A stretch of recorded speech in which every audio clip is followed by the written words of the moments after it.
ti Oca, svojim si djelom osvojio svijet. U naručju čuvaš Isusa malog i nježni bijeli ljiljan cvijet. Ti činiš čuda u Božje ime, tvoja se riječ daleko čuje.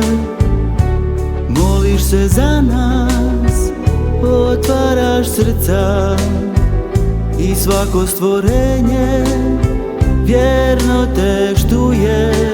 O sveti Andre, glasniče mira, ti ljubavlju vodiš sve duše one što spokoj traže i čisto srce.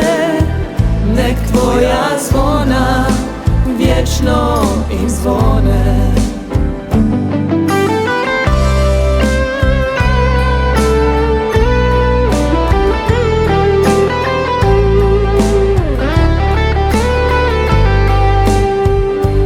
Anđeli s neba pjevaju pjesmu tebi na slavu i radost svoju.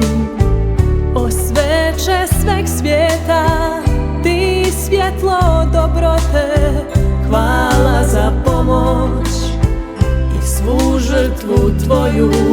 O sveti Ante, glasniče mira, ti ljubavlju vodiš sve duše one što spokoj traže i čisto srce. Nek tvoja zvona vječno im zvone. Ti ljubavlju vodiš sve duše one što spokoj traže I čisto srce. nek tvoja zvona, Nek tvoja zvona vječno im zvone.